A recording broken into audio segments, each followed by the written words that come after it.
ఒకటి కాదు, రెండు కాదు, మూడు కాదు, ఒకేసారి 12 బ్యాంకుల కార్యాలయాలను నిర్మించేందుకు శంకుస్థాపన జరగబోతోంది. ఇది ఊహించడానికే అద్భుతంగా ఉంది కదూ. ఈ నెల 28వ తేదీన ఏపీ రాజధాని అమరావతిలో 12 బ్యాంకు కార్యాలయాల నిర్మాణానికి కేంద్ర ఆర్థిక శాఖ మంత్రి నిర్మలా సీతారామన్ చేతుల మీదుగా శంకుస్థాపన జరగనుంది.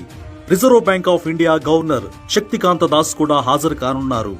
రాజధానిలో సీడ్ యాక్సిస్ రోడ్డు పక్కన ఉద్దండరాయునిపాలెం సమీపంలో రాష్ట్ర ప్రభుత్వం వివిధ బ్యాంకులకు స్థలాలు కేటాయించింది. ఎస్బీఐకి 3 ఎకరాలు, ఆప్కాబ్కు 2 ఎకరాలు, Canara bank, union bank of India, bank of Baroda, India bank తదితర బ్యాంకులకు 25 సెంట్ల చొప్పున స్థలం ఇచ్చింది.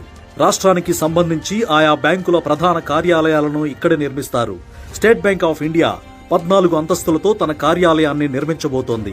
అమరావతికి కేంద్ర ప్రభుత్వ రంగ సంస్థలు త్వరగా వచ్చేస్తే అభివృద్ధి పరుగులు తీస్తోందని, వాటిని త్వరగా ఏర్పాటు చేయాలని ముఖ్యమంత్రి చంద్రబాబు ప్రధానమంత్రి మోడీని కోరారు. ఆయన సానుకూలంగా స్పందించడంతో ఒక్కొక్కటిగా అన్ని సంస్థలు అమరావతికి తరలి వస్తున్నాయి.